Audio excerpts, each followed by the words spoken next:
Good evening, YouTube. Welcome back to this next episode of FPL Family. The real winners here tonight in FPL Family are the podcasters, because the YouTubers, I can only apologise for what you can see on screen right now. Good result for Spurs at the weekend, and we're dressed like this. I mean, do you care to explain this attire? Podcasters, Sam from FPL Family? I'm wearing my Spurs shirt tonight. It's my Mickey shirt. The shirt is okay. I try and discourage wherever I can bright colours on the stream, because it doesn't always come across well on camera. But for this weekend, with the result at the Ethihad, I'll let you wear the Spurs shirt. It's no problem. But explain for the sake of the podcasters, who frankly are the winners here because they can't see this. Mm-hmm. What is on your head? I'm wearing my winners in Bilbao Spurs hat. You know, because. Dear me. Winners. And I'm also wearing sunglasses. They say I love Spurs. Oh, and, you know, just to complete the look, I've got me Spurs mug. Thanks, George. Wonderful. So we are properly Spursed out here then this evening. You've got absolutely everything Spursed up. Everyone's happy, aren't they? Well, I mean, we will talk about that, guys. Welcome to the FPL Family live stream. I will now take it all off. The guys are saying there's a massive echo on my mic, so if that persists, guys, I will turn it off and turn it on again and see what happens. Very echoey, you guys are saying. Let me see if I turn this off a little bit. There you go. I turn that off, and now they'll just hear me and your mic in the distance. And then let me see if I can turn it back on again. See if that makes a difference. Does that make a difference, guys? Are we still quite echoey? Let us know if it's still a bit echoey. If it is, we might have to unplug it, plug it back in. Let's just see. Better, no echo anymore. Weird, isn't it? I just we haven't touched it since last week. No, it's strange, isn't it? It's weird that, you know, turning stuff off and turning it on again is the technical fix for everything, isn't it? It's like turn it off, turn it on again, see what happens. It's better. Thank you, guys. Thank you, much better. Good. I don't know where the echo was coming from, but thank you for saying it was the echo of Tottenham winning the league again. Really? It's been a long time. Welcome to tonight's FPL Family live stream. Game week 2 is nearly in the books. We've got the humdinger of a game on Monday night, Liverpool versus Newcastle. It's the Isak rivalry game. Yeah, lots and lots to discuss about that game, I'm sure, when we do the Ohana next week and when we do this live stream next week.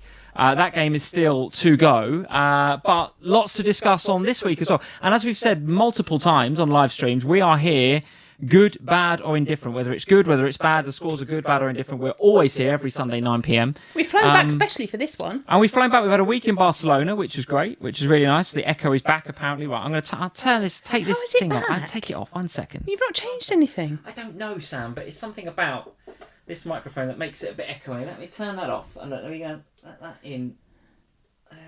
Oh God! What are you doing now? Well, this is a live technical fix. The alternative is to. No, you had it the right way. That's the right way up, isn't it? Yeah. I think it's a dodgy cable, you know. But it doesn't cause any problems when I do the official podcast with it. It's the one you use. That's the official mic. Yeah. So don't break so, it, whatever you do, because that's my official podcast. Well, it's already broken a little bit. It's not broken. People are just saying it's my voice. I don't think it is. It's just Lee. Let's see. All right. Well, I've turned it off and turned it on again. Let's see if that makes a difference. So yes, we're going to talk about the games. We'll talk about our experiences in Barcelona, not least the bar that we found to watch the that is my games favourite on. bar, by the way. Great bar. If you ever get the chance to go to Barcelona, on the outskirts of Barcelona in Portaventura, there's an awesome La Liga bar. 29s it's called. It's awesome. There are I've never seen so many screens in a bar in my life. Did he say there were 34? She was 34 counting. screens, so 33 and a big one. And as you guys will know, not only do we get to watch, obviously we get to watch all of the as many games as possible here on Sky Sports in the UK, but we don't usually get, or we don't ever get, the 3 p.m. kickoffs. Well, you do on the continent. So we got the pleasure of not just watching Spurs versus Man City, but we got the pleasure of watching Brentford versus Aston Villa. Would you say it was a pleasure? Well. It was. I'm not sure I enjoyed it. I'll be honest. Yeah, well, as a Watkins captainer, I'm sure that you didn't. But we'll talk about that in just a second. And then, of course, we had today's games when we flew back last night, and we had today's games, including a massive Bruno penalty miss. I'm sure those of you that got Bruno Fernandes, a big swinger for him this week, big swing. Because if he had scored that, then obviously lots of points rather than the minus points. He got DEFCONs as well. Possibly would have got some bonus as well. So could have been a big swing, But as it is, and there's a few of you that have got Bruno captain. I can see Aki in the chat saying I got Bruno captain. That's a real shame. Just a nightmare. At least you're in with the club, because there was, so far, We've had captains blanking. We've had captains not turning up. We've had captains missing penalties. We've had captains, well, pretty much doing everything bar getting any points, haven't we, this week? It has been, I found, a very difficult start to the season. I mean, look at our ranks on the screen. I mean, that is absolutely nothing to shout about. Now, we don't normally even talk about ranks for the first few weeks because it's not really that important as the game settles down. But still, it's not looking good, is it? It is not looking good at all. No, but 8 weeks.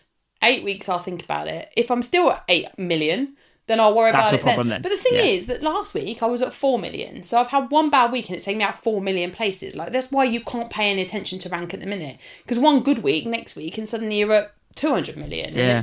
And it's, so you can't weigh too much heavily on that. I think the key thing is, what are you learning? What are you learning about the players that are performing well? What are you learning about the teams that are performing well? Hello, Spurs. What are you learning generally across the Premier League matches right now?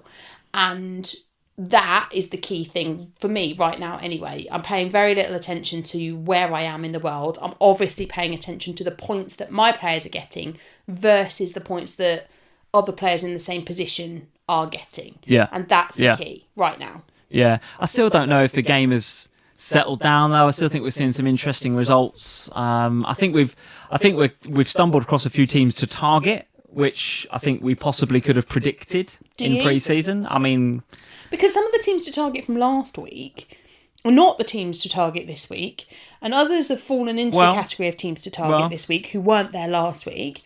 And then there have been a couple that have stayed in the teams to target. So there's maybe one or two teams that I'm now looking at. Yeah. Thinking, gosh, West Ham looking at you. They're the ones. Yeah. That's going to be a struggle. Yeah. But the performances we've seen from other sides haven't necessarily suggested that they're going to fight, or they're going to be quite as bad, let's say, as the bottom three from last season. Yeah. Plus, we've had lots of injuries as well potentially this week, and Palmer getting injured in the warm-up, so a lot of reflection of the Club World Cup. Maybe. I mean, we've got to wait to see on the seriousness of the injury. But he was saying, I think, Maresca, that Palmer hadn't felt quite right in that area about sort of 3 or 4 days. Yeah, groin. And then in his groin, he sort of felt it a little bit in the warm-up, didn't want to take any risks, which I think is fair. Now, the question I would have is, against West Ham. Well, if they were playing let's face it, playing a Man City or a Liverpool or a Spurs or whatever, would he have gone into the game? Would he have risked Palmer? Oh, I see. And the fact that he's got, West Ham, as he's thought, well, I think we can beat these without him. And actually, they were fantastic without him. Let's not beat around the bush. They were fantastic. So, yeah, don't know. Yeah, don't know. It's with that injury and then with a potential Saka hamstring injury. We don't know much about this yet. I did see. I mean, you have to take a bit of a pinch of salt until somebody from Arsenal actually says something. Yeah. But I did read that it's maybe not as bad as they first feared with both Saka and Ødegaard. So I'll speak to Mr. Arsenal himself in the week and see if I can find out any information. Yeah, true enough. Ødegaard as well, shoulder injury. Yeah. Lots going on, wasn't there? Lots going on. Ait-Nouri as well, off with another injury. So, yeah, loads of injuries. There's been a lot of them in the early part of the season. It's kind of intriguing, isn't it? Because you want to be reactionary. So it goes back to what I was saying before, I guess. You want to be reactionary and getting on the players that are performing well and that are performing in teams that are performing well. But, like, I'm looking at my team on my 2 free transfers this week thinking, well, I've got 2 big flags in my team on Palmer and Ait-Nouri. Yeah.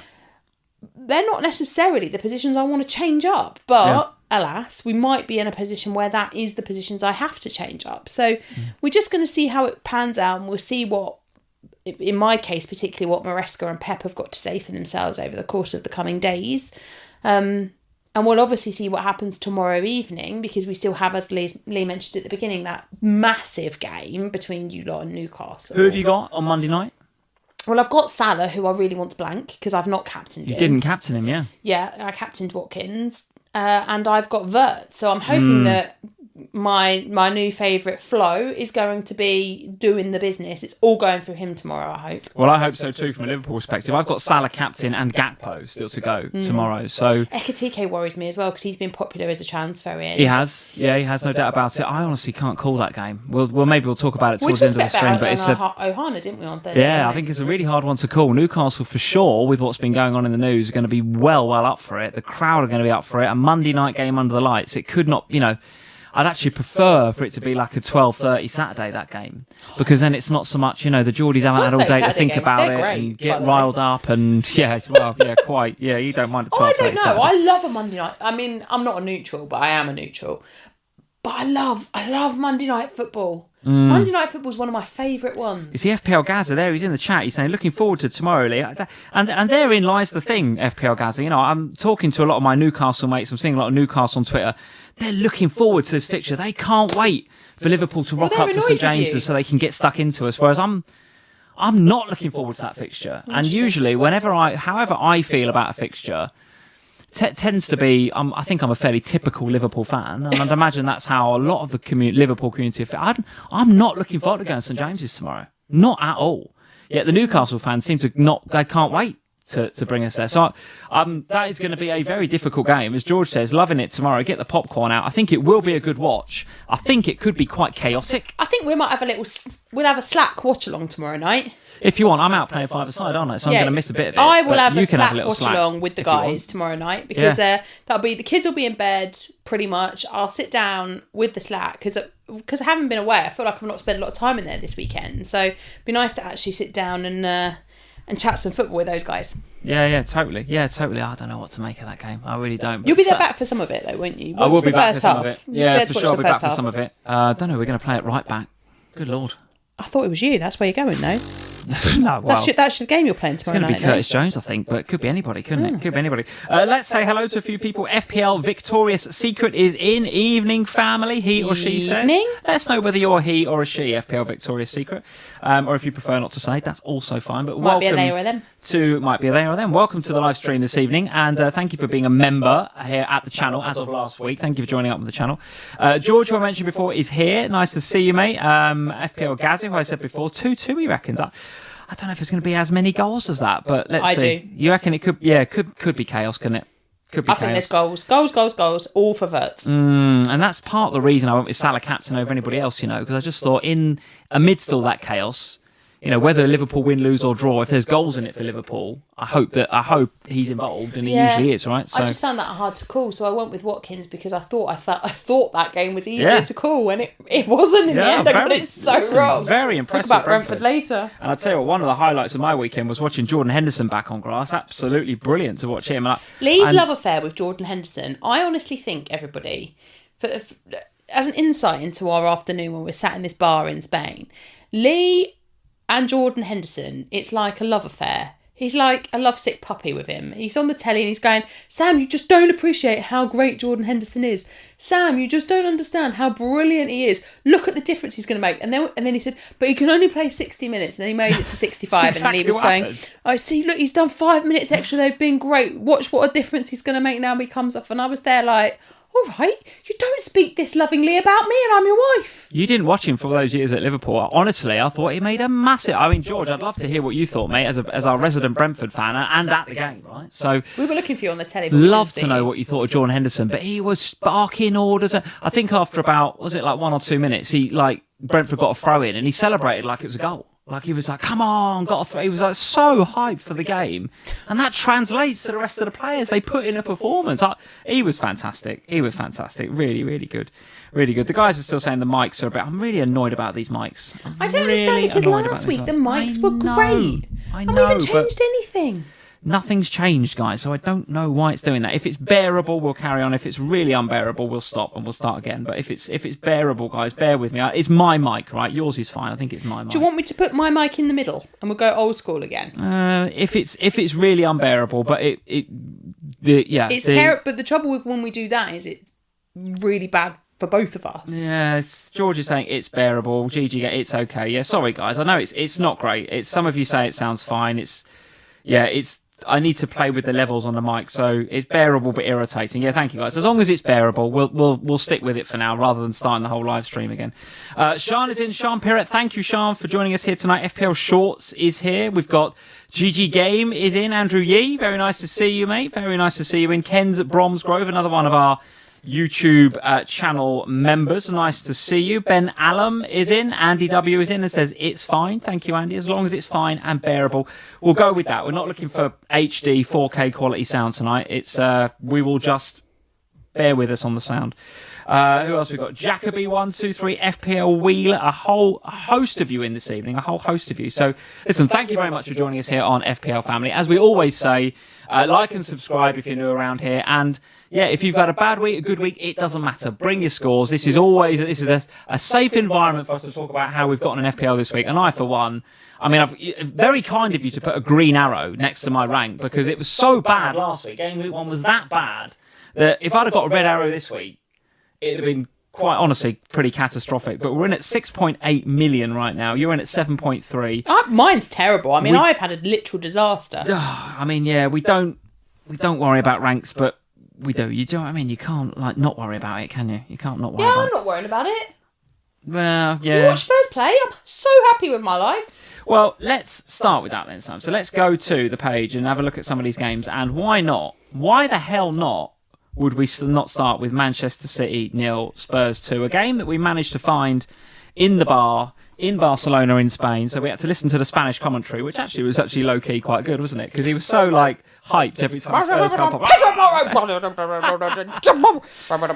Loving Pedro Porro, wasn't he? For obvious reasons.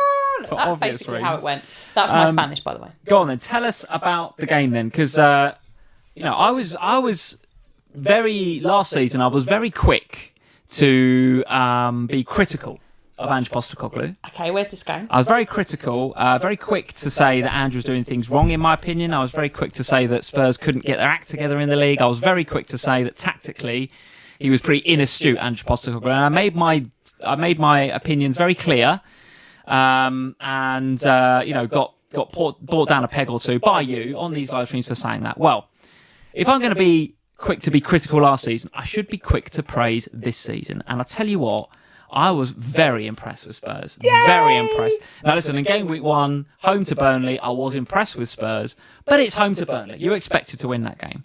Game week 2, away at the Ethihad, to go to Man City and play in the way you did, with Joao Pedro basically pulling on a Spurs shirt for the first time. I know he played a bit in pre-season, don't come at me, but it's the first proper game he's had. And Frank just says, there you go, mate, chuck you in with possibly your hardest fixture of the season, or one of. And then with Pape Sarr as well, buzzing around him. The two of them were, I can't think of a better word than immaculate. I thought they were fantastic, the two of them. Absolutely brilliant. And it just allowed the rest of the team to do what they do. And yeah, I mean, well taken goals. I thought, Brennan ghosting in again. Paulinho took his goal, pounced on the mistake by the goalkeeper. And the two of them, Sarr and Paulinho, that's, that word pounced, is that Sarr was pressing like a maniac, like Jota levels, like Henderson levels of pressing. You know how much I love them two for pressing. And then Richarlison pops up with, 2 assists, was it? 2 assists for Richarlison. Kudos, no FPL points, but looked very lively again. Listen, that's as much as I'm going to say, because you're the expert. Tell us what. I was impressed. Very, very impressed. You must have been loving it. Yeah, I was. There was a little bit of a war going on, wasn't there, in the little bar, because there was a couple of City fans, and there's a young lad who was in the bar with us at the same time, and he was sat on the table behind us, and I didn't notice him at first when Johnson scored, and I started a chant of Johnson again, Johnson again. You were the only one in the bar, and I was singing it, and then Max joined in with me, and then this little kid, I can't remember what his name was, but he was joining in as well, and his mum was just like, "Oh my god, please!" But it was brilliant. Yeah, I said to you last week that when I looked at the team sheet for Burnley, I was not surprised. He put the youngsters in. He had Archie Graham and Bergvall in the middle, because we had that Burnley were going to be less gung-ho in their approach to playing that game. And I thought that he would therefore play the kids, because they've got a bit more, they're a bit more gung-ho. They're a bit more get up, get the ball, get forward, move quickly, move around, be a pain in the bum. And I said to you, it won't be like that next week. He won't play them. He'll play Bentancur and Paulinho. It'll be all... It will be dominate the middle, be solid, be strong, efficient, work hard, put the engine in there and let them work hard, protect the back four and allow the front three to hopefully do something on the break. But the other thing, sorry to cut across you, was that I can't keep talking so positive about Spurs, it's making me go all cold. The press was not just unreal. I agree with what George, you just said in the chat. The press was unreal, I agree. But it was the intelligence of the press. Like, the press under Andrew was unreal, but it was just like, let's all just press and, like, maniacally do it until we fall over. Whereas with Thomas Frank, it's like, well, let's press in the right areas. Let's press as a team. Let's do it in an engineered fashion that makes sense, and we'll do it at the right times and don't do it at the wrong times. And that's the difference. That's the difference. It's press in moments where it's going to be successful, and it's press. Last season there was a lot of let's just aimlessly go forward and do nothing with it, or lose the ball in the final third and then get counter-attacked, and in the counter-attack concede because we don't have anyone to get back because everyone's gone forward, and we don't have a defence because everyone's injured. This season feels very different. It's very structured, it's very methodical in the games where it needs to be structured and methodical, but it's also very calm. Even when they were really attacking against Burnley last week, there was a calmness about them. They weren't all everywhere. Everyone knew where they should be. The aim, get the ball to the box, put a cross across. Put the ball to the box and cross it. And they all know that's what's going to happen. And because they know what's going to happen, it means your attacking players, actually the last couple of weeks, Richarlison and Brennan, both of them, have got to the box because they know that Kudus or whoever it is going to put the ball across. And because they know that, those attacks are fruitful. So against Manchester City, what I loved is that we were calm. We allowed them to play at moments but we kept them at bay. The defence was rock solid. They were working really hard together with the support of the midfield when it was necessary.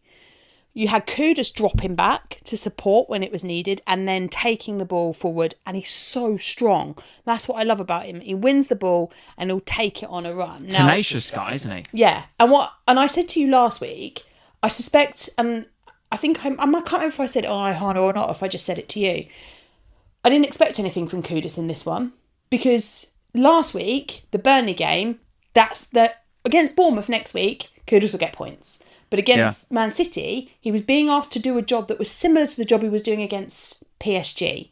He's been asked to win the ball, hold the ball, and move the ball into a transition, and then go with it up top. And maybe he gets an assist, but that wasn't what he was there to do for Spurs this week. It was last week, it will be next week as well. So tell us about FPL then. So Van der Ven continues to look like good value at 4-5. I don't know if he's really anywhere near the DEFCONs. I mean, we've got the new and improved, by the way, so quick shout out to Fantasy Football Scout. Again, if you're not a member over at Scout, go check them out. We use them, full disclosure, we are associated with Scout, we're sponsored by Scout, all that sort of stuff.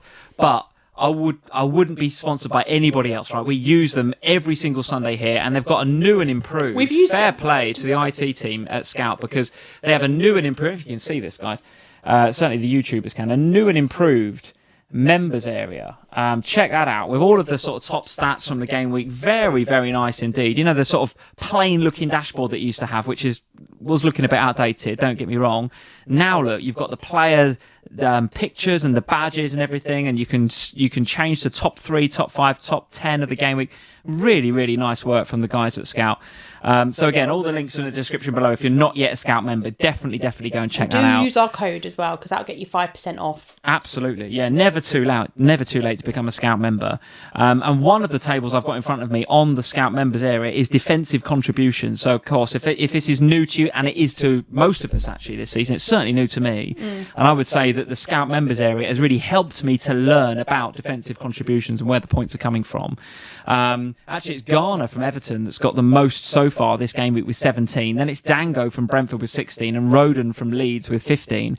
I'm not seeing Van der Ven necessarily troubling the defensive contributions, but at 4-5, are we okay with that? I'm just looking at what he got for this week. So for DevCon total this week, I think he got about 5 or 6 from memory, but let me just have a check.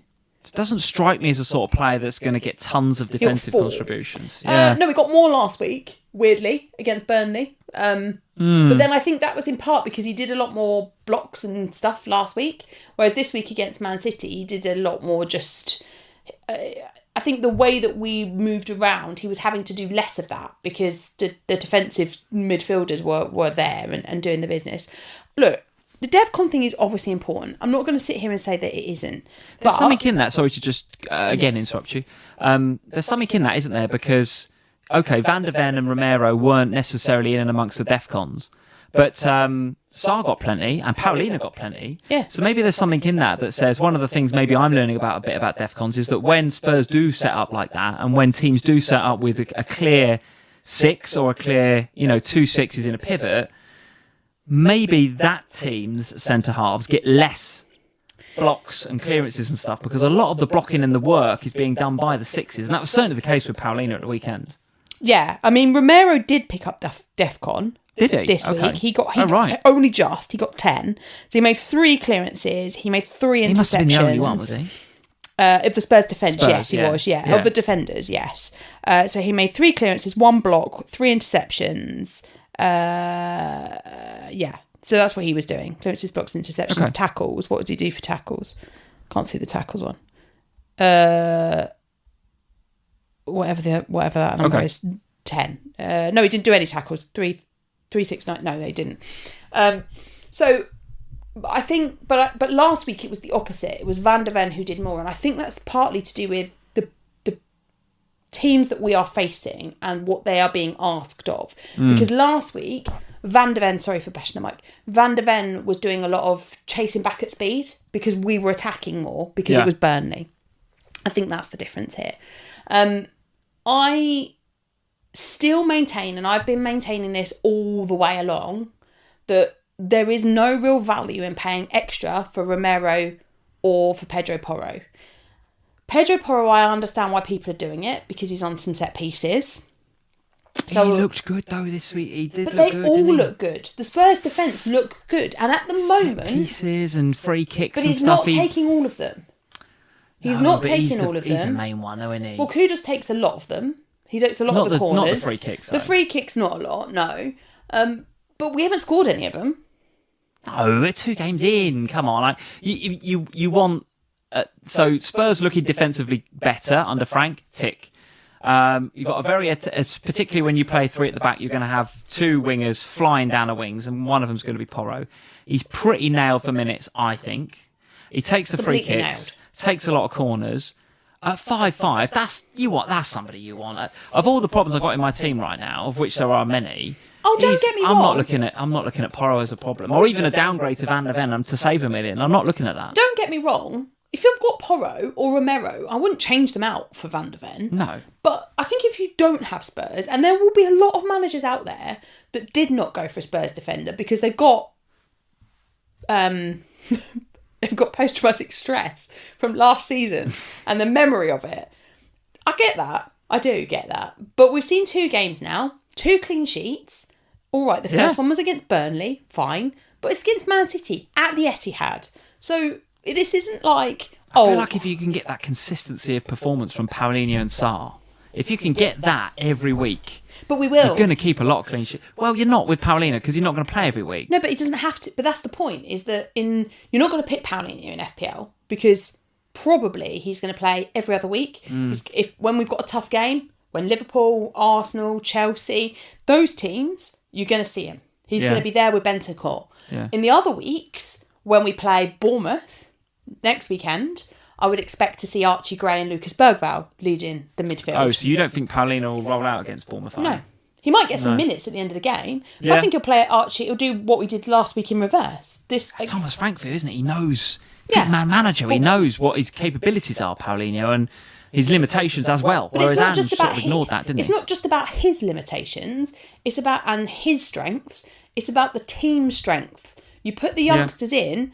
They'll go buzzing at that Bournemouth defence, and that Bournemouth defence is not solid. Yeah. So you put them in there. Perhaps Sarr, though, different, will play most weeks at the moment. Talk to me about Richarlison then. So very nice start to the season for him. Solanke on his way back, but could we have a case of, Thomas Frank's pre-match comments, I think, before the game, was talking about how important Richarlison is. He's his number 9, he said, yeah. And he said, he's my number 9. And I'm like, oh, okay. So even when Solanke comes back, does Richarlison go left, or does Solanke have to find a way back into this team? Because listen, when you've got a decent striker in good form like Richarlison, let's not beat around the bush. He's a Brazilian international. He's got caps, so he's not rubbish, right? When he's on fire, you just got to ride it, haven't you? You just got to keep playing him. Mm-hmm. Like if Solanke was fit for Bournemouth, there's no way you drop Richarlison. Mm-hmm. No way. So what about him in FPL? Is he 6'5" and a forward? Mm. What do you think? Better than Fulkrug, no? I mean, Fulkrug I'm better than Fulkrug. $500,000. Yeah, it's really, the Solanke Richarlison thing is really, really interesting, because Richarlison's never been able to stay fit, and that's always been the issue, is that he's had games where he's been fantastic, and then the next week he's gone and got injured again, and he's been out for another 6 weeks, then he's come back, then he's got injured again, and he's been out. And the lack of consistency and the lack of starts has been a massive problem over the course of the last couple of years. Then Solanke arrives. Solanke, who never got injured at Bournemouth, never missed a game, played every minute of every game pretty much for them for a whole season, comes to us, gets injured a few times during the course of last season, and now, going into the season, has missed all of pre-season, bar 45 minutes in the first game, and Richarlison was brilliant throughout the whole of pre-season. He played incredibly well. It would be ridiculous for Thomas Frank to see that and then drop him, because let's be real here, Thomas Frank is a new manager. He doesn't have a history with these two players. No, absolutely. Do you play the player that's got the form in front of you? At the moment, Kudus and Brennan Johnson, neither of them deserves to be dropped. They're both playing really well. Kudus is the one that's most actively involved, but when Brennan is called upon on the other side, he's doing a good job. And bear in mind, he's playing on the left, which isn't his preferred position. He'd rather be over on the right. Yeah. So you've got Richarlison through the middle, and it's working really well. What I like is that Solanke's being eased back in, which is a luxury we never had last year. He'd come back and have to go straight in and play 90 minutes, which was always problematic. Yeah. So easing him back in, he's getting about 30 minutes. When he comes on, he's doing the same job as Richarlison. So there's a nice... I don't know what the right phrase is. It doesn't matter which one of them's up top for Spurs. You're still getting the same work ethic and the same thing. For me, there is I have a slight issue, because at around 60 minutes every week, Richarlison comes off. Now, at the moment, he's coming off with a couple of goals or a couple of assists. And if he's done that, you're laughing. All right. Talk to me about Spurs fixtures then. I also want to talk about Man City as well. So I've got, again, another great feature on the Fantasy Football Scouts members area is the fixture ticker. So I've actually gone back to the OG. I like the OG colours. Why? So listen, again, if you're a Scout member, you have the ability to change the colours. You can have red and green if you want, as per the Premier League's website. If you preferred the blue and the red back in what I'd call the old Scout days, and I've been with Scout for so many years, I kind of like the blue and the red. Tell us in the chat if you prefer the green and the red. I'll go back to it, but I like the blue and the red, so I've gone back to it because I'm a bit old school like that. Good job you've not used mine.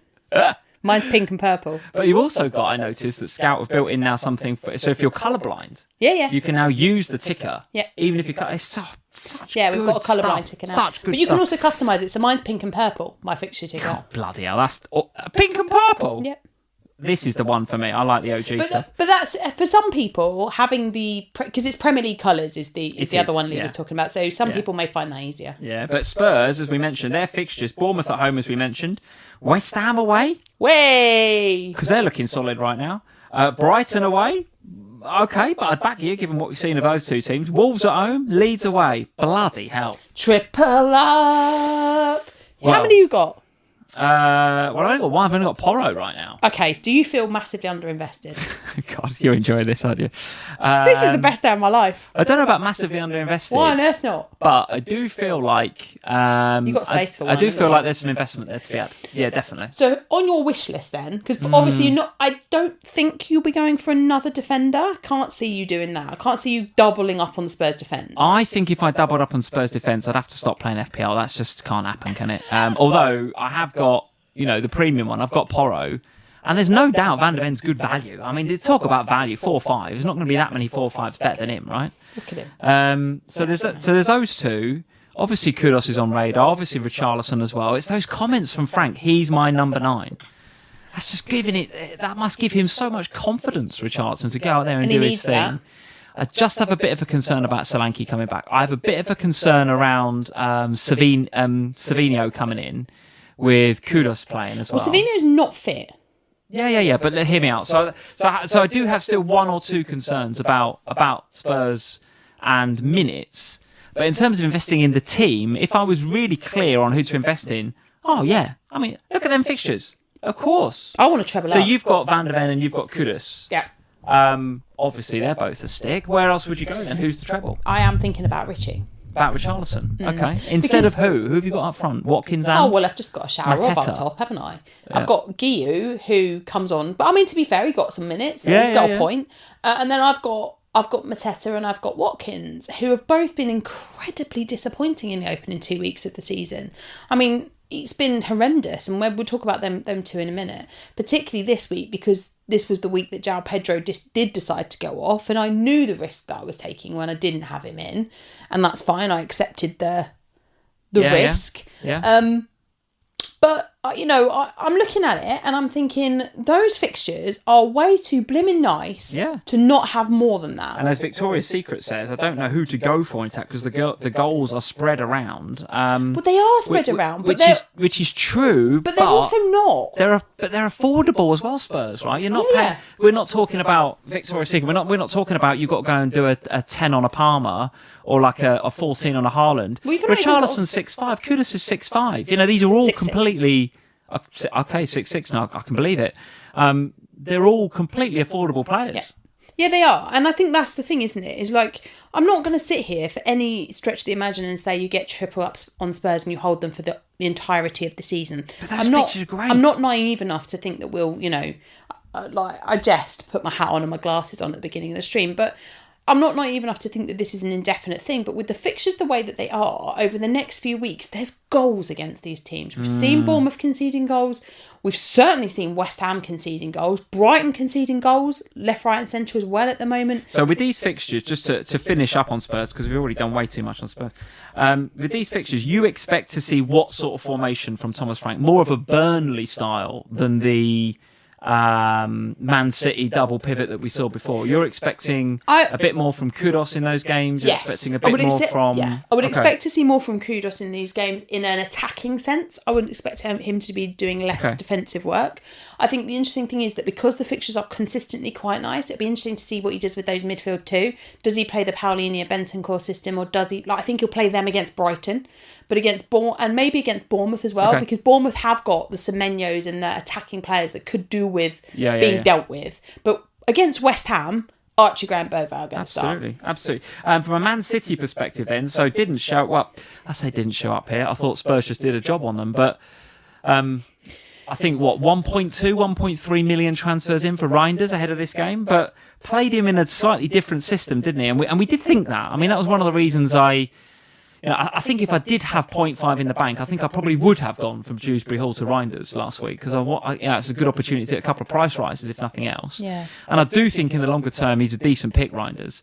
But we do have to be considerate of the fact that he will, and has shown this weekend, he's willing to play a different sort of system. And he played him a little bit deeper. He played Cherky. Cherky was the one that was joining Haaland in the attack. And Reinders didn't have...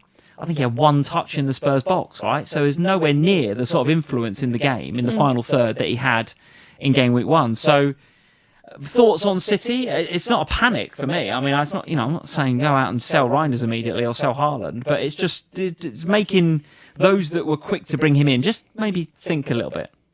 Yeah, I mean, I think this game, we're always quite good at the Ethihad, to be fair. And I think this game I think the injury to Ait-Nouri did affect them, to be honest, at the beginning, because it happened early on in the game. Yeah. It did affect the way that they played, because, and I said to you, they look different now with Ake on instead of Ait-Nouri. There was a slight difference in the way that they were attacking, and it just felt like they weren't as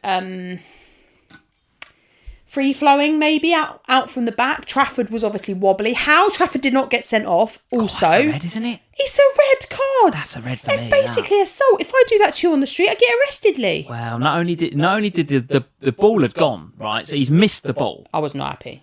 And he's just got it there. And then, once the ball's gone, he then puts his knee up and takes him out. That's a red in my books. Well, so Trafford but from that moment on, he does look wobbly. He's a bit like, I've made a mistake. And it's in his head, I think. Yeah, agreed. And then they'd lost Ait-Nouri, and they've obviously not been practicing the system with Ake. So they did feel a bit defensively vulnerable. A bit lopsided. And a bit less. So last week against Wolves, it was gorgeous. It was lovely attacking, flowing football. This week, Spurs had a strong line of defence.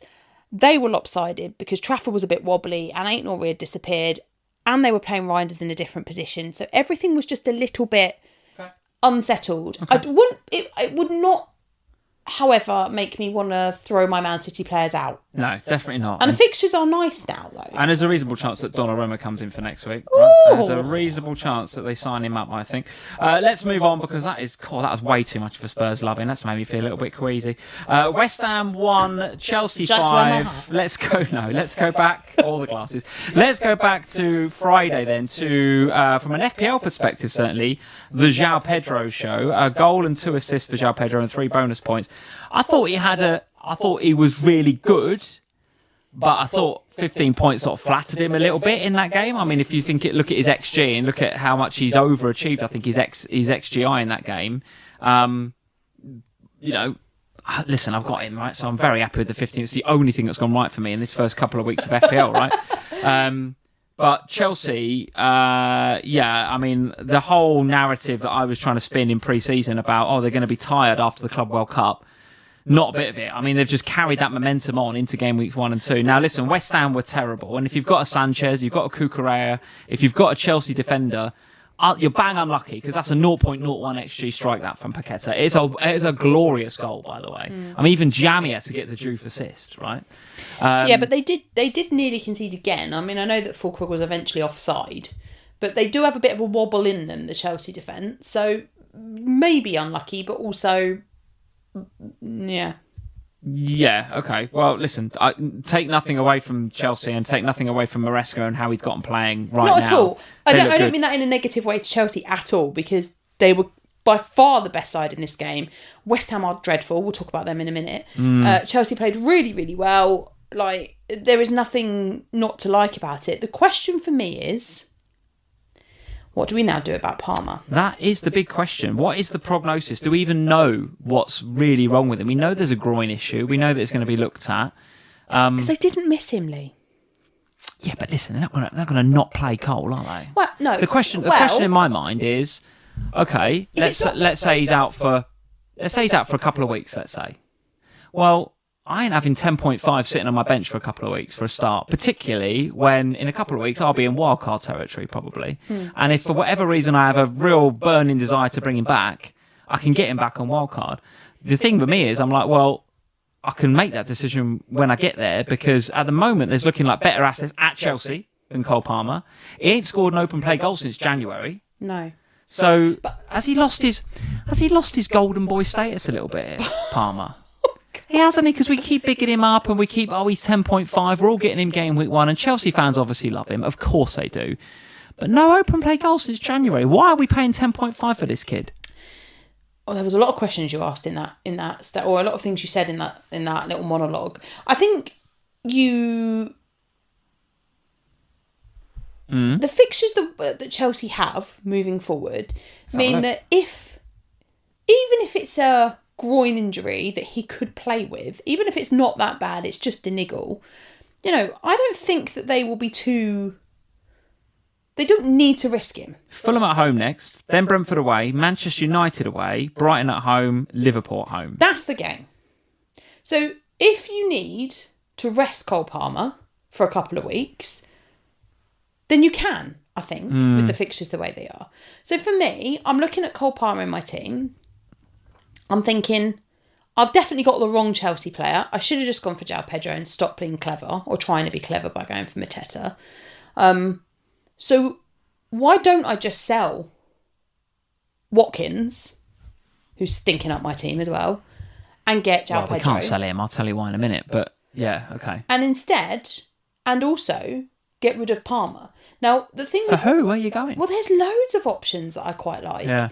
Not necessarily at Chelsea, because I think if I'm going Chelsea, I just go Joao Pedro and be done with it. Well, based on the previous 30 minutes of waffle, you could go Palmer to Kudus, couldn't you, and save yourself 4 million. I mean, I've already got Kudus. Yeah, but if you were non-Kudus owner, that is a move you could make. 100%, and I don't know why you wouldn't do that. I mean, there are other options as well, aren't there? At other clubs, and I'm really, really intently going to watch Liverpool tomorrow because I've only got 2 Liverpool assets, and so I'm thinking, have I got the right ones there? Could I go with one of them? After this game, the Newcastle fixtures improve. Could I go for one of them? Like, could I go for a Gordon or a Harvey Barnes or somebody along those lines? Because if circumstances were different, we'd all be going, well, we'll go Palmer to Saka then. Yeah, but now we don't know about Saka either. Yeah, and also, Saka's got a difficult fixture against Liverpool next week. Do I want to go there? Would I rather go for a Gyökeres instead? And as FPL Victoria's Secret says, he's got Saka and Palmer. One has to go, but who first? Without knowing the extent of both of those injuries, Victoria's Secret, it's a very difficult one to say. I mean, the fixtures would suggest that you would keep Palmer and sell Saka, but if the injuries are more serious for Palmer, then you would keep Saka and sell Palmer. Yeah, we just don't know, so do we? You can't presses. answer that question until we kind of know where we're at with both. I mean, I've seen mixed things on Saka. Maybe we'll do that in a second. Possibly a hamstring, but maybe it's not as serious. I've seen a video of him telling the medical guy when he's on the field that it's cramp. I think his mouth, he says it's cramp. So if it's just cramp, then fine, back in next week or the week after. But if it's a hamstring, and bear in mind he's got history with that injury, then maybe it's longer. Yeah, maybe it's longer. Yeah, and there are players that are performing really well in those midfield positions that are significantly cheaper, and it does mean that you can then upgrade elsewhere if you want to, or you leave the money in the bank and you wait until they come back in. A Chelsea defender for you with those fixtures? Yeah. What my big regret is not having a Chelsea defender start the season. Cucurella looks the one, doesn't he? I mean, he's got the assist here. Like I said, were it not for a worldie from Paquetá, they'd probably win this 5-0, and he's got a clean sheet and a I took him out, didn't I? He's got an 8 or 9 pointer. So if you're a Cucurella owner, enjoy the points, but could have more. Yeah, absolutely. Sanchez owners as well. Cucurella is a regret. I should have just stuck with him in pre-season. I changed it up a bit to save some money. Cheap though, is he? 6 mil. Hasn't he had a price rise? Probably, yeah. He might have had a price rise. It might be 6.1. So yeah, he's one that's definitely on my radar. He is one that, but I've got problems. So Ait-Nouri, again, we didn't really speak too much about him when we were talking about City a minute ago. But if Pep rules Ait-Nouri out, then Cucurella in for Ait-Nouri absolutely makes a lot of sense. Yeah, it could be one. Yeah. And West Ham, well, target them. I don't know what to say. I mean, I for sure thought they'd have possibly a difficult season, but Potter will be sacked first. The start they've had.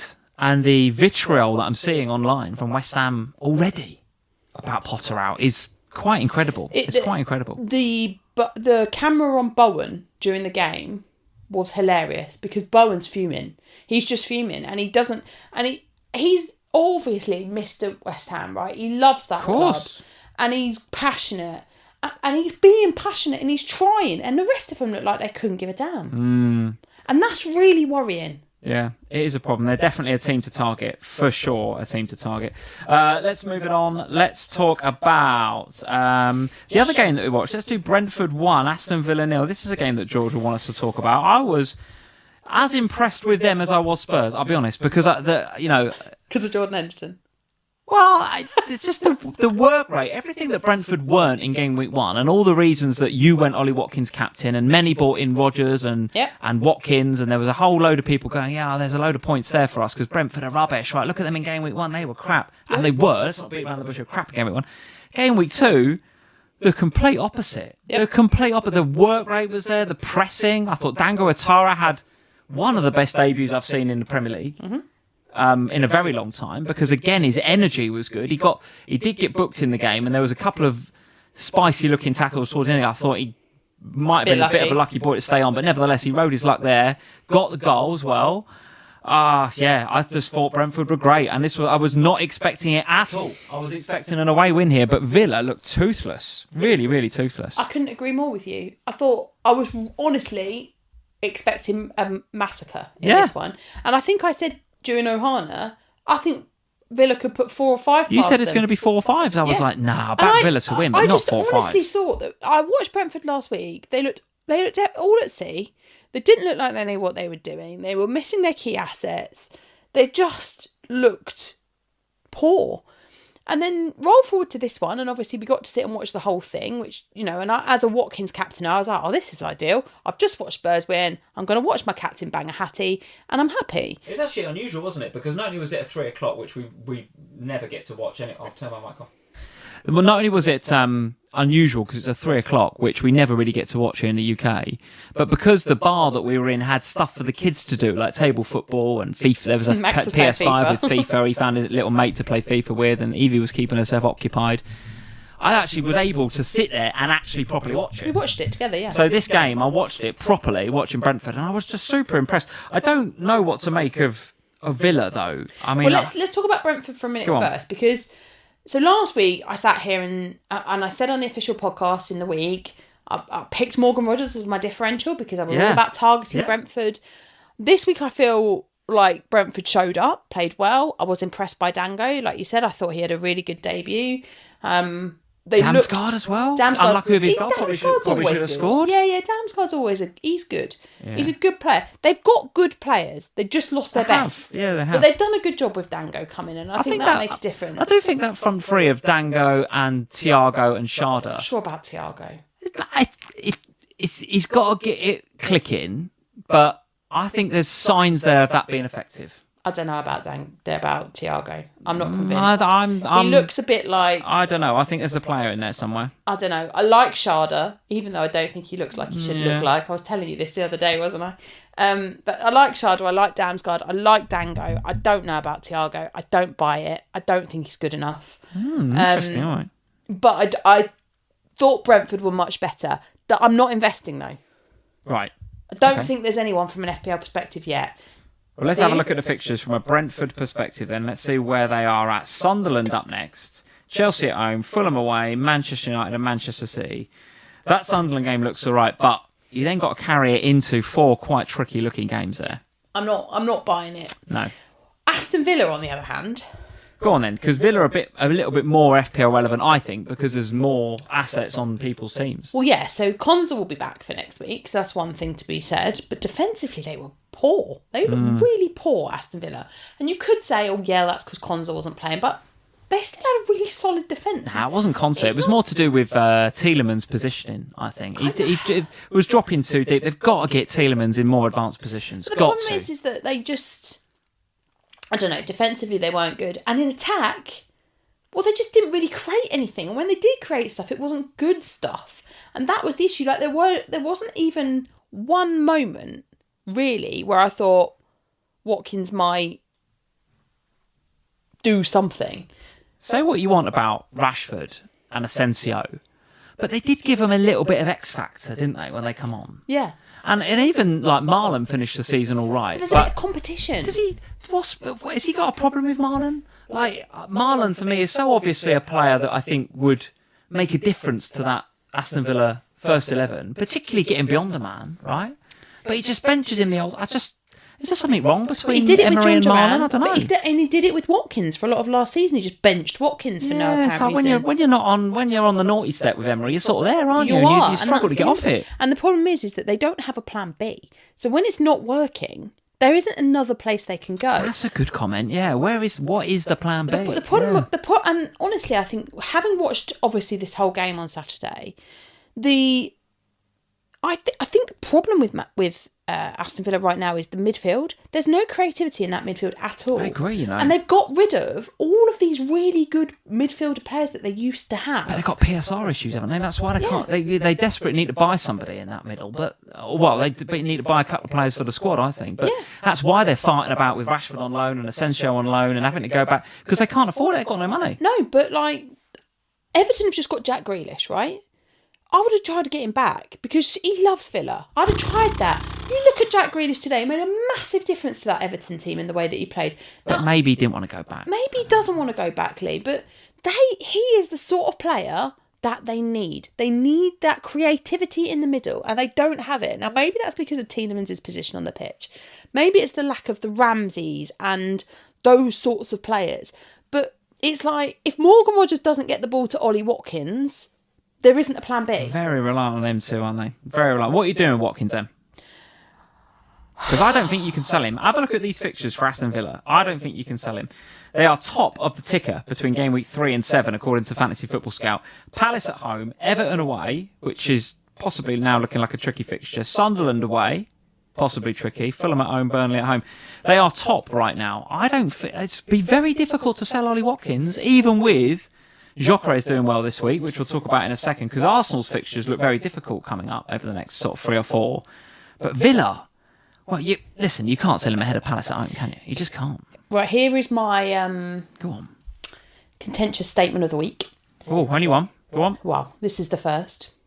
I think Ollie Watkins is about to become last season's Cole Palmer. We all hold him for way too long, and we should have just got rid. Do you reckon? Yeah.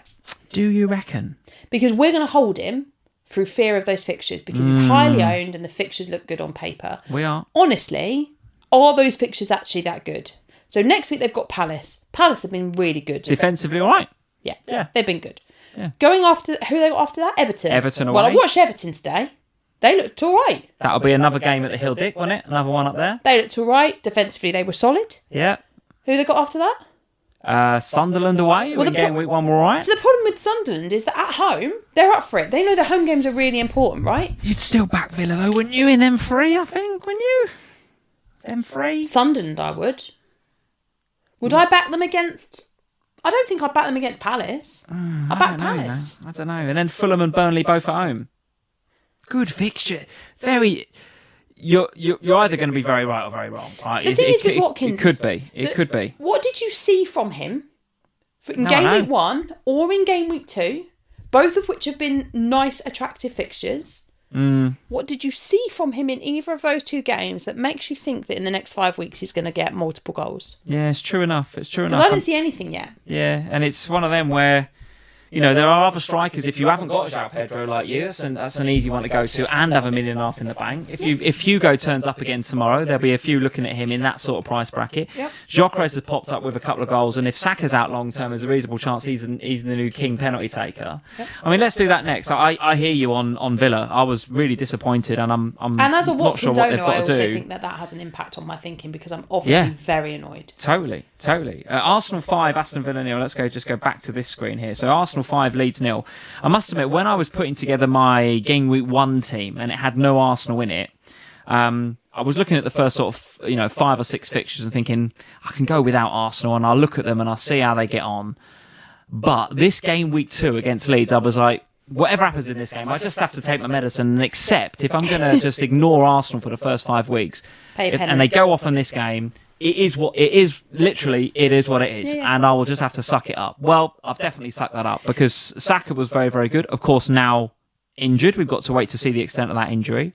Dewey and Timber casually dropping the second highest defensive points ever scored in FPL, second only to John Arna Risa. I think I saw that tweet back in 05-06, and there was another Everton defender, I think Gardner, that got 27 points also in 03-04. God, you can tell I've been researching for off the bench on Tuesday, can't you? But casually dropping like a 24 pointer there, Tim, but unreal. The thing is, we were at the airport when this game was going on, and Lee... So we didn't really watch it, We did not watch it, and Lee was reporting via SofaScore to me different things. So he said, Arsenal's just scored. And I was like, okay, who is it? And he was like, oh, it's Timber assisted by Rice. And I was like, yes. Oh... Rice is a little bit annoying because people do have him, but Timber is fine. No one's got Timber, because if you've got an Arsenal defender, you've got Saliba or you've got Gabriel. And I was thinking back to the days last season where I loved owning Timber. And then you said about the next goal, and it was like, I think the next time you updated me, it was like 3-0 or something. And I was like, we're sort of getting away with this. Saka. Because Timber was getting a point. Because it was no one's got him, that's all right. One's got him. Sort of getting away with this. It's weird that it's 3, but we're sort of getting away with it. Then Saka had got a goal, but then you said, but actually Saka's now gone off. And I was like, oh, I feel like I've dodged a bit of a bullet there with that one. Because he was reasonably captained, I think. He was. I think if you had him, you probably were very tempted. Yeah. And then, so it was 4-0. I was sort of like, right, I feel like we've sort of got away with it. A goal for Gyökeres, a goal for Saka, blah, blah, blah. And then you went, oh, Gyökeres is braced. He's got last minute penalty, and I was like, oh, that's it. It. That's the bit. And I still haven't watched the highlights yet. Arsenal fans, get in the chat, get in the comments, let us know what you thought of the Gyökeres performance. But the thing is, the fixtures are terrible again now. Yeah, but listen, he's the man now. He's the man. He's now the number 9. And you say the fixtures are terrible. Let's just have a look at these Arsenal fixtures. All right, Liverpool away. Okay. Since when are Liverpool defensively solid? We ain't, are we? No. And then Forest at home. Well, Forest all over the shop with Nuno wants to leave and he's had a spat with the boss and they all want to put it behind them and move on. Well, Palace fans bringing their Conference League flags. Then it's Man City at home. Arsenal at home in any game, you'd say they've got a reasonable chance. Then away at Newcastle, okay, difficult as well, and home to West Ham. So yes, I do agree with you. The fixtures look bloody awful on paper, but it's 6, isn't it? After game week, from 6, they look great. Yeah. I think the thing is, and I said this in pre-season, on paper, game week 1 through game week 6, apart from 2, looks horrible for Arsenal. Not a great start to the season. Not what you would want. No, that's why I never went there. Yeah, which is why most of us didn't go there. However, when you actually look at the results that they got against those clubs last time out and over the last couple of seasons, their returns have been good against them. There's been clean sheets. So it's what made me think about going for a Saliba or a Gabriel. And in the end, I decided not to because I went for an Ep9 and the rest is history. But I knew this week was going to hurt. There was no way I was getting away with it. Yeah. It was their first home game of the season. It was against a newly promoted side. There was no way that we were getting through this one without it being painful. It is what it was. I accepted it. Going into next week, the question is, do we go and invest in Arsenal? Well, I don't think you can with Saka. You're going to have to wait and see how that lands. I also do think if Saka and Ødegaard are both out, that is problematic for Arsenal. Well, here's a question then from Victoria's Secret. Thank you again for the super chat, mate. Captain Saka this week, so well done. Yep. But then the injury, of course. But he says he's confident. Be afraid, Lee. Be very afraid. So he's obviously confident about the Liverpool game next week. We're coming next week, he says, Eze with the winner, #sorry Sam. So for anybody that wants to know my feelings and more importantly your feelings on the Eze transfer and the Arsenal Spurs thing that's been going on this week, go check out the Ohana podcast from Thursday. We did a whole load of it. We did a podcast live from Barcelona when we're on holiday and we put it on our Ohana Patreon channel. So go check it out over there. You don't have to, it's not behind a firewall, just sign up to Patreon. The free tier. Create an account, join us at the free tier, and you can download and listen to that podcast from last week when, we do preview the game week coming up, so a lot of that's going to be out of date now, but skip forward to the bit where we talk a little bit about Isak, but we talk mostly about Arsenal, Spurs and Eze. So I'm not going to cover it here. But from an FPL perspective, Eze still only 7.5. And I think he's going to be really important to Arsenal going forward, particularly on that left-hand side. There's no doubt in my mind that that's where he's going to play. Now, does he play wide left or does he play kind of left 10? I think he's probably best suited to that kind of left 10. And Arsenal Arteta might have to change the system a little bit. But there's no doubt that if you speak to Arsenal fans, none of them are that big of fanboys of either Trossard or Martinelli. And I think last season, one of the biggest problems that Arsenal had last season was that a lot of their attacking intent, a lot of their creativity came down the right. Ødegaard liked to drift over to there into similar positions that Saka was in, and the both of them were quite right biased. And a lot of teams in the Premier League would figure that out. They're like, we'll just overload bodies on the right-hand side, and that's fine. You can stop Arsenal's creativity, and it doesn't matter if it's Havertz or Jesus or whoever it is in the middle. Ain't going to get any service because we're just going to flood that side of the pitch, and we'll leave ourselves a bit exposed on the left. Well, if you stick Eze on the left, either on the wing or in the left 10, you can't leave him on his own. No. So, or you can, but you'll be punished. So I think I've not said this really out loud ever yet, but I think Eze could be one of the most important signings Arsenal have made in the last 4 or 5 years. Because I just think he's that good on the left-hand side that it's going to make teams, they're going to be so much more balanced. And it's going to make Saka better, it's going to make Ødegaard better, it's going to make Gyökeres a goal machine, I think. Because now he's got all that creativity from both sides, and teams won't know how to defend Arsenal. Because in the last 2 or 3 years, they've got used to defending Arsenal a certain way. Yeah. Now, there's a different dynamic. I think he's really, really important for them and a very, very good signing. But straight away on the Eze bandwagon? From an FPL perspective?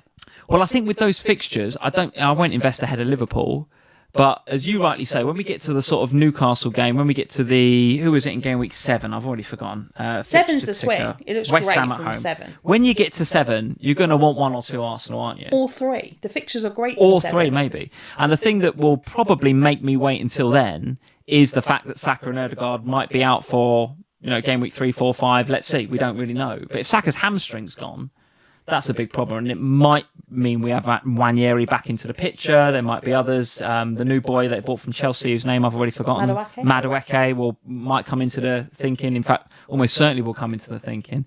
So yeah, still a little bit of uncertainty there because of the injuries at Arsenal. But Eze, let us know what you think, Arsenal. I think it's a brilliant signing. I think it would have been brilliant for Spurs as well, but a brilliant signing for Arsenal. Yeah, I don't disagree with anything you just said. I think for me, it's hard to know what to do about Arsenal. Again, it's hard to know what to do. So I won't do anything ahead of Liverpool because I don't really want to be investing more in that game than I already am. I've already got double Liverpool. Yeah. I don't feel like I want to go into that adding more, particularly as we've already said, there are other teams that I think have got much nicer fixtures next week. After the Liverpool game, maybe I'll consider going a bit early on Arsenal assets. Mm-hmm. I can't see me going beyond, I think from game week 7, from that West Ham game, I will 100% be at least doubled up on Arsenal. It will be a defender because, goodness, it's horrible not having one because they are so good defensively.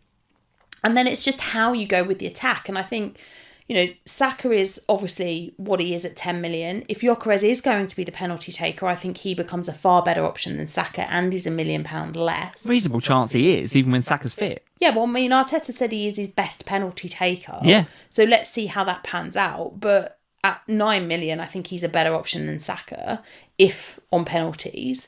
Even maybe if not on penalties, to be honest, with the service that he's going to be getting. Yeah. The thing for me is that you can go for a Saliba, an Eze and a Gyökeres, and you can save yourself significant money over having, say, a Saliba, a Saka and an Ødegaard, which is how we would have used to had to invest in Arsenal. Yeah. So I am absolutely certain that from game week 7, I'll be at least doubled, probably trebled on Arsenal. I just don't think I'll do it now. But if I had an Arsenal player, I would absolutely hold them, at least if they were fully fit. So you will have to keep an eye on Saka and what Arteta's got to say about him. Yeah, indeed. Yeah, I just don't see me going the whole season without Gyökeres having an impact in our team somewhere. I just think he's going to be on radar, no doubt about it. He's 3rd overall for BPS in the game week, according to the Fantasy Football Scout members area, with 56 on the underlying BPS. Only Timber and Joao Pedro with their hauls have done better than him. So, yeah, look, listen, he definitely had a good game week. He was second only to Welbeck for expected goal involvement, XGI. Of course, Welbeck and he both had penalties, right? But still, 1.31 is a pretty good XGI for the game week. So, yeah, Gyökeres and Eze and others all on radar, but we do need to be conscious of the fact they've got these injuries in the background. Where else do you want to go? Let's talk about Fulham 1, Manchester United 1. Let's do that game very briefly. So the penalty miss is the big talking point from this game. What did you make of it? I thought Manchester United started like a house on fire. I thought they came out all guns blazing, a little bit like they did in game 1, looking very, very good, knocking it about, very, a lot of one-touch passing going on. I was like, bloody hell. It was nice. And there was one where Bayern, I think, lobbed it very, very, a proper Tony Pulis Stoke era. He sort of lobbed it down. And Cunha, did you see it? Yeah. The touch out of the sky. God, my goodness me, what a beautiful touch that was. There's a great save by Leno to keep him out. And Cunha couldn't believe that he hadn't scored. And it would have been an amazing goal because his touch. I was very impressed with Cunha, as I was with game week 1. Very impressed with him again in game week 2. He will be a factor for us at some stage. And Bremo takes the corner that does lead to the Lenny Yoro goal, although I think it goes down. In fact, I know it does go down as a Muniz own goal and a Yoro assist eventually, but still, Brian's on corners. Bruno Fernandes did, well, he, as in a typical Bruno way, he had a little bit of everything, didn't he? Had a little bit of everything. He was creating chances. He got the DEFCON, 2 points. Missed the penalty. There's a little bit of a inquiry about whether the referee might have. He's not upset with the ref, isn't he? Upset him and tapped him on the shoulder on the way past. But listen, and even Bruno said that's no excuse, right? Nor should it be, right? He should still be sicking that penalty away. But that's the big swinger for me in my game week. That kick of the ball from Bruno was the big swinger, because that's the difference between the 2 points he got and the possibly 12 points he didn't get. And as a Bruno non-owner, you must feel like you got out of jail a little bit there. Yeah, I was actually making slides for the stream when that penalty thing happened, and I didn't know because I'd gone in I was at my desktop making the stream slides, and I came back in and you went, "Oh, Bruno's missed a penalty," and you'd not said anything while it was happening. So there was obviously an element of like, "Oh my God, please," going on. Absolutely. I mean, I think it's one of those, isn't it, where Bruno, look, we know what Bruno can do. He was unlucky not to get the DevCon points last week. I think he ended up on 11 in game week 1. He just missed out. So he just missed out. So I think over the course of this season, we'll see him pretty much consistently picking up the 2 DEFCON each week. And obviously we know that he's on penalties. So I don't think that the missing one today will make a difference to that. I know that there are other penalty takers in that team now, the likes of Mbomo and... Do you think they get the next one? No. Do you think? I don't think it makes a difference, Lee. I think he's their captain, he's their penalty taker. I think so. I don't think it's a situation like at Arsenal. I don't know. I don't feel like it will be passed on because he's missed it. I think Bruno is the penalty taker, and if he's on the pitch, he takes it. I think it's the same with Chelsea and Palmer. If he's on the pitch, he takes it. If he's not on the pitch, it'll be Joao Pedro. In this case, if he's not, Bruno's not there, it'll be Mbomo. So yeah, I do feel like I dodged a bit of a bullet there, but equally, I don't know, like Manchester United are a bit... I was really impressed with them last week. And I was quite impressed with them this week.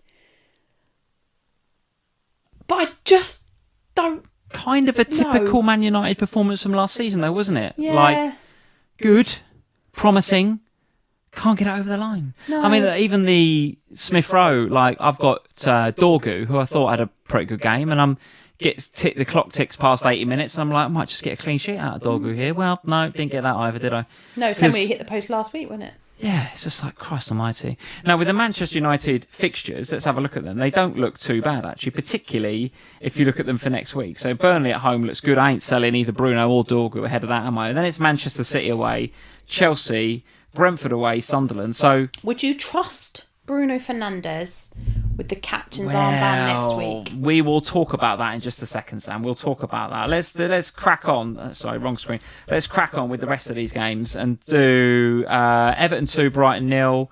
Grealish with the 2 assists. Endai with the goal. Good performance by Everton. If you've got Pickford, well done. The penalty save is good. And Tarko continues to be a DEFCON monster, no? Yeah. It was weird, wasn't it? Because Brighton were definitely the better side for most of the beginning of this game. Create some good early chances. I felt like the new Everton Stadium, and the weight of the history and the weight of the fans and the desire for it to be an Everton player that scored the first goal at the Hill Dickinson was a lot for Everton. And it was a lot. Expectation. Everything was weighing heavy on them. And for the first 30 minutes or so, 35 minutes, it was all about Brighton. And they were good, Brighton. And then Jack Grealish puts a ball across. And don't get me wrong, it's a nice Jack Grealish run where he felt more like the Jack Grealish of Villa than he did the Jack Grealish of City. Bit more free, bit more lack of constraint. He puts in a nice ball, and Endai, it's a beautiful goal. He finishes it lovely. Took it well, yeah. So that's that. And then after that, they were fairly solid. I think there was a weightlifting. I for sure. When that Endai goal goes in, the whole team goes, oh, yeah, we've scored. Oh, God, thank God. We're the first goal scorers at this stadium. And then they just started playing. And then they played. Ghana hits that ball. Yeah. Oh, it's lovely. Oh, what a strike, son. So Jack Grealish gets 2 assists.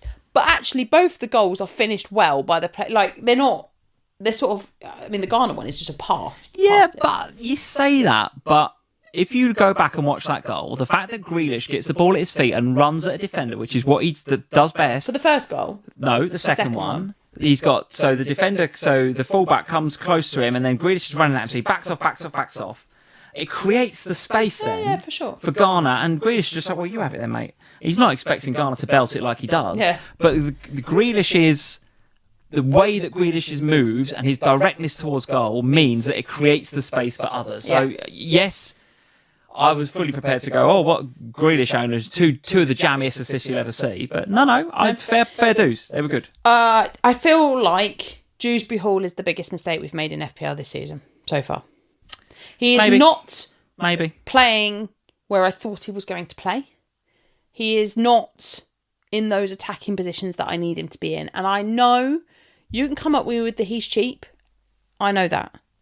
But right now, for 0.5-ish more, you can get players that are playing in those attacking positions. Or you can pay a little bit more again and have the likes of Grealish. I think, for me, Dewsbury-Hall is a priority get rid. Because with Gale... He's a difficult get rid, though, at his price point. Well, he's not if you sell Cole Palmer. True, yes. He becomes quite an easy get rid if you get rid of Cole Palmer.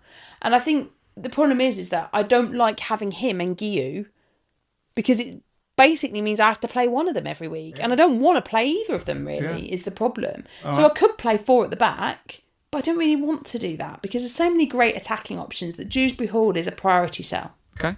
All right. Anything else to discuss? What have we not discussed? We've not discussed Semenyo's assist and we've not discussed Tavernier's goal, but we're not going to go through that in too much detail. Dubravka got a clean sheet, as did Estev. Dubravka and Steve both with the clean sheets. If you've got double Burnley defence, well done, folks. Well done. That was definitely worth picked up DEFCON points this week as well, if you had him for Sunderland. Ronaldo picking up the DEFCON points.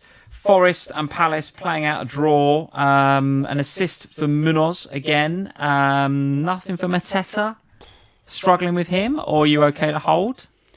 Let's talk about it when we get to my team. All right. Well, that's a very good way to segue into your team then. So, a tricky looking 25 for you so far this week, with Dubravka really the only one to return anything. We do need to talk about the lack of faith that you had in Mickey van der Ven. No. Because you've benched him. Yeah. Right, so for the podcasters, your team is Dubravka in goal with the 6, 8 Nouri, 1, Murillo 1, De Kalper 0, Salah and Vert still to go, Palmer... We'll talk about him in a minute. Kudus 3, Dewsbury-Hall 2, Watkins captain 4, Mateta 2. Now, Palmer is auto-subbing off for your first sub, who is Mr. Mickey van der Ven. Yeah. You're the love of your life outside of me. You first benched him, and he's coming on for Cole Palmer. Because he loves me. And not only is he coming on, but he's coming on with 6. Yeah, he loves me. You have jammed that like you would not believe. Would not believe. So in actual fact, oh my! So seriously, like if that Van der Ven doesn't happen, you're on 19 points. Yeah, but and if the Bruno penalty goes in, it's a stink. It's a stinker. It's generational. It's not generational. You're not as. It's generational. If that penalty goes in, you can't use that word in FPL. Have you not learnt from as? Don't use that word. You need a Flo Wirtz masterclass tomorrow. Oh, it's coming. I phoned him up earlier. He's promised me 15 points. So the problem I have at the moment is that... All right, let's talk about the Van der Ven thing. I thought we would win the game. I was quite confident. Okay. But I was not confident in a clean sheet. So, and with Van der Ven, I'm banking on a clean sheet. It's not Porro. If I had Porro, I'd have played him. As Papa says in the chat, more jam than a bakery. Welcome, folks, to FPL family. This is how we roll here on this channel. The jam.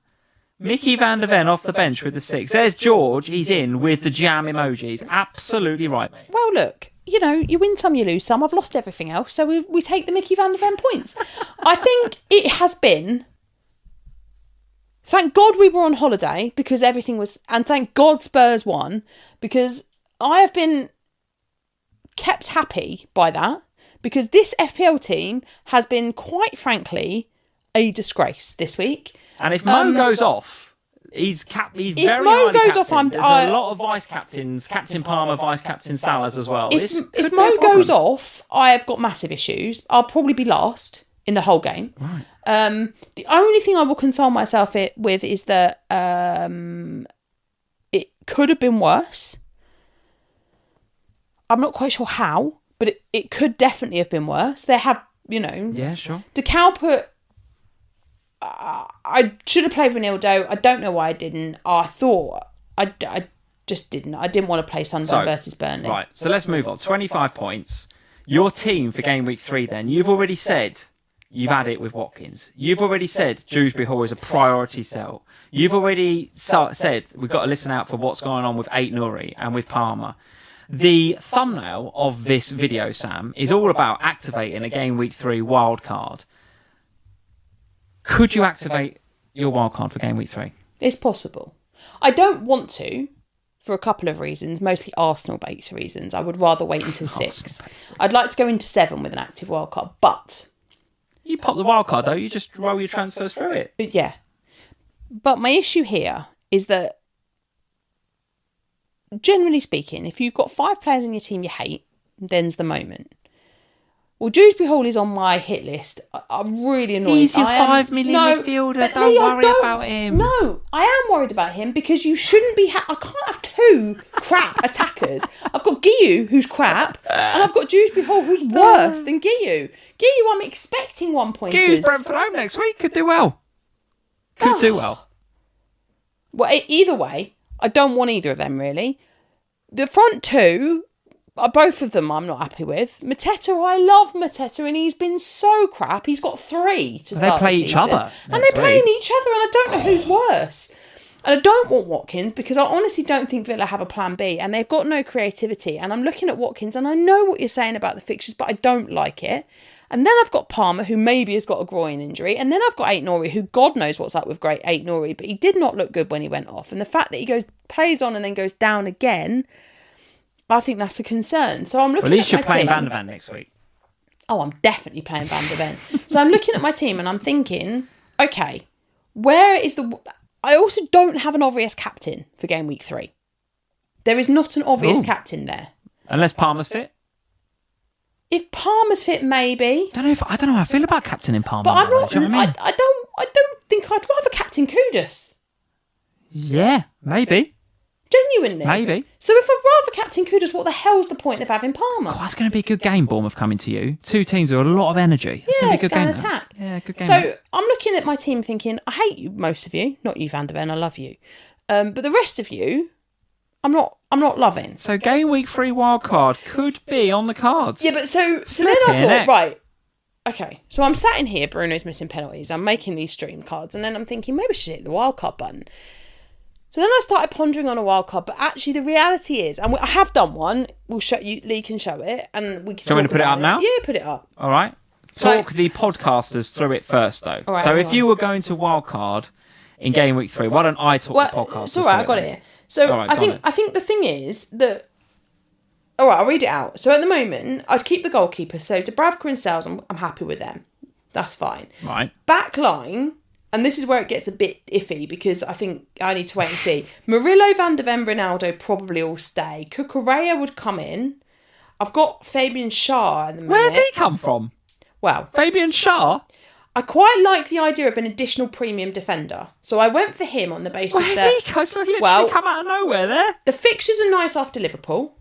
The Newcastle fixtures are nice when you get past the Liverpool game. And obviously the Liverpool game is happening tomorrow. So I've got to think about it.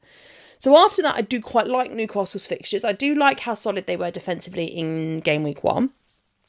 So I'm sort of like that. I might. Grealish. Can we go through the defence first? Fucking. This is the most reactive game wildcard. This is. Oh, who did well in game week 2? Let's build a wildcard for it. Did you put any time into this, or you just sort of fluffed it together? Grealish, Richarlison, Joao Pedro, treble Spurs, of course. Van der Ven and Kudus is still there. Yeah. Gakpo comes in. He's only played once. Gakpo. Well, so, yeah, but, right, there's 2.8 million in the bank with this team. 2.8 million. I haven't even read the rest of it out yet for the podcasters, and you've gone early. On then. You're spoiling it. Go on. The podcasters are thinking, shut the hell up, Lee. Let Sam speak. Go on. It's not your wild card, is it, you moron? Brandon FPL, anyway. The Grealish hype is too much. It is. Right. Trust me, it is. Brandon. Sticking him in a Come wild on now. card. So, Salah stays. I've put Bruno in because I do think there needs to be a second premium mid. I don't really want Bruno. I still maintain I don't really want Bruno. But I don't know about Saka. So I've put him there as a midfielder placeholder. What have you watched with Man United game week 1 and 2 that would make you go Bruno over Cunha? I don't want a Manchester United player, but I wanted a premium. Bruno then? Because I want a premium mid. Are you listening or are you deaf? I want a secondary premium midfielder, but I don't really know who they would be. I hate you at the moment. Could you just shut the hell up and listen to what you are being told rather than just shouting at me? Oh, God. Podcasters, I'm sorry for these constant interruptions. I haven't Mark even read Guiu's it. still there. Loving that. I don't mind Mark Guiu being there. Will you let me get through the midfield? Can you? I'll turn your mic off. Some of the listeners are thinking, I wish he would turn the mic off. Bloody echo on it. Sorry, Bruno's there, but he could easily be Saka. There's plenty of money in the bank for that, depending upon how he is. Kuda stays because boy's a legend. The other two positions, I like the idea of price points, and I don't feel like I've got the price points right in my current team at the moment. And that's what this is about. It's about giving me more flexibility amongst the positions, and I feel like I've got that totally wrong. And normally that's something that when I start a season, I'm really hot on having the right price points, but I don't really have anyone in that middle bit. Now, it could still be Verts that I go to if Verts performs on Monday evening, because as I say, I've got 2.8 million in the bank with this team. Gakpo offers a route into that middling bracket of players. It could also be that rather than going for Richarlison, that I look to double up on the Spurs midfield instead. That is a possibility. Or maybe I look at Morgan Rogers as opposed to Ollie Watkins if I want to stay invested in Villa for that run of fixtures that we've been talking about. But I don't trust Villa at all. And then Grealish is there because I want another 6.5 million. I do not think, and maybe I'm totally wrong here, but I think that there is absolutely no value in going for somebody like Dewsbury-Hall at this point, because if you've got Dewsbury-Hall and Guiu in your team, you don't have the luxury of not playing Dewsbury-Hall, and that is a problem. That is a massive, massive problem. All right. And that's why I don't like it. So what I would ideally like, and then up top, so to finish it off for the podcast, is Guiu has stayed because I've now got a midfield 5 that I would be happy to play every week. Richarlison and Joao Pedro come in and replace Watkins and Mateta. Grealish could easily be Ismail Assar. Grealish could easily be Watkins. Rogers. Grealish could easily be a Chelsea midfielder that's not Palmer.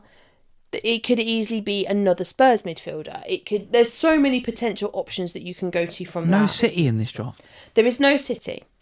Right, and it's really interesting because we talked earlier about Reinders, and I don't know. So after game week 1, I was like, yeah, I made a massive mistake. I should have just had him. Yeah. After game week 2, I'm like, well, is Pep going to play him in this position more often? Because if he's going to play him here in the 6, I'm way less interested. And then I don't know who, it's hard to get to Haaland, as we all know, if you're going to keep Salah. So the question then becomes, well, who else would you go for in that City team in attack? If ain't Nori's fit, I won't wildcard. Okay. Finished? I shall read some of the comments. George is saying that Spanish heat has got to Sam. Eddie Gooner is saying triple Spurs. Walter is saying... Eddie Gooner, I think, is the highlight of that comment. Yeah. Shall we just be clear? Looks like an auto-pick wildcard. What? Matthew Lewis saying would be getting Haaland on a wildcard with Salah. No chance. Brandon FPL is saying that's a massive L, that wildcard. Monkey D is saying I wouldn't wildcard until after the international break. Dan the Man is saying where's Wood? No. Wood? Yeah. No chance. Eddie Gooner then says please help her, Lee. Salah Mulligan is saying better wait for the transfer window. Yeah, look, this is well done for putting it together, but that is a nonsense team.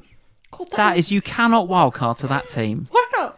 It's got Jack bloody Grealish in it. Yeah, but have you listened to a word that I've said? Did you listen to any words that I said? Well, you basically just said I've just put Bruno and Grealish in because they are placeholders for actual players that I want. Why don't you just put the actual players you want in? Because I don't know who they are. What are you going to learn between now and when the wild card goes? Well, loads, won't you? What, from Newcastle, Liverpool? Well, and also because there's midweek fixtures this week. Is there? Yeah. I missed that. League Cup. Oh, League Cup. Okay, not real fixtures then. Okay. What do you mean? Listen, this is a who did well in game week 2. I'm going to put him in my team. This is just a nonsense wildcard. You can't wildcard to this. Are you actually going to wildcard? How likely are you out of 10 to wildcard for game week 3? If Ait-Nouri and Palmer are both injured, very. Oh, bloody hell. Bloody hell. I'd love you to wildcard to this. Goodness me. Share for 5-5 just come out of nowhere. Literally. I'll tell you who's talked about Fabian Share so far this season. Absolutely no one. And you just stuck him in there at 5-5 and he's on your bench. I tell you what we'll do. Tomorrow night, when Fabian Schär has the game of his life, we'll clip this and we'll play it for the world. Because... Louise, don't come in here saying Schär's a good pick. I'm not having it. I'm not having that. And Papa's saying a wild Schär appears. Like that's some Pokemon appearing out of nowhere. Oh my! Literally, Max would love that. No one has said about Schär, and suddenly a wild Schär appears. I love that. Anyway, let's Fixtures move are on. good for Newcastle. We've got to move on from this nonsense wildcard and talk about my even more nonsense game week. So game week 2 for me was 39 points. It's been utterly dire. But you have still got your captain to go. Utterly rubbish. Joao Pedro is the highlight. Obviously, without that, it's a stinker. Green Arrow, yay, because game week 1 was just so bad. Dubravka and Porro at the back is fine, 6 and 5. Williams with the 2, Dorgu with the 2, which I thought was going to be a clean sheet, but wasn't.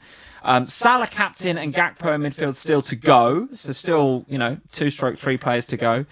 Palmer in midfield also subs out for Juve, who did actually get the jammiest assist in the world for Paquetá's goal. So he gets 3, because the rest of that performance from him and West Ham was utterly dire. Fernandes with 2, which should have been 12. Dewsbury-Hall, which I agree is rubbish. Well, not rubbish, but he's certainly not. He's not delivering at the moment. But he's 5.8, so he gets a pass. Watkins 2, and then obviously Joao Pedro. Pass. He's in your team every week. You cannot give him a pass. No, he doesn't need to be. If I'd have played Esteve rather than Dewsbury-Hall this week, that'd have been fine. Yeah, but when are you going to do that, really? I should have, shouldn't I? Because you've got Guiu and Esteve.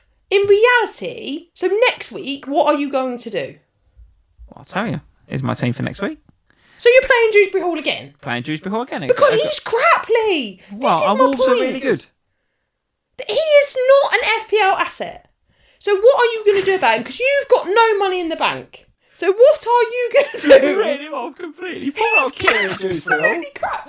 I'm not saying he's crap as a player. Absolutely crap. He is, as an FPL asset, he is pointless. He is utterly, utterly pointless. He's not doing anything. He's not in the right positions. He's assisting the assist at best. And we have to play the man every week because we've got bloody Guiu on the bench. So what are you going to do about him? He is the least of my worries. Look, how can he be the least of your worries? The minute my FPL week and the headspace is dominated by Dewsbury-Hall, I'm doing something wrong, right? You've got to look at your bigger assets. Palmer is now one that I've got to look at, right? Palmer's at home, by the way. I honestly don't think you can say that because this is a player in your first 11 every single week. It's not a bench asset. I might play Mark Guiu. No, you're not going to play Mark Guiu. That's the point, isn't it? Is that Mark Guiu is fine. He's sitting on your bench. Dewsbury-Hall, there he is. Look. He's not even that smiley. He's not even looking at you nicely. He's just there stinking up your team. Can I talk through the rest of my team now? No, because he's a problem. Anyway, Sells and Porro. I've then got Williams, who's apparently away at West Ham. I'm pretty sure he's home to West Ham, Williams, because he and Sells, one of them will be away, one at home. I just changed the package. You probably missed that. I was trying to do a lot of things today, Lee, including washing 3 loads of washing from the holiday. Yeah, yes, I know. I'm not. It's not a criticism. I'm just saying there's inconsistencies in the graphics. You do them yourself. I can't. I don't know how to. Dorgu home to Burnley. Surely a clean sheet. Surely a clean sheet for Dorgu. Salah and Gakpo home to Arsenal. Palmer, we'll see. Who I think is also home Fulham home. Because he and Joao Pedro are at different games as well by the looks of it.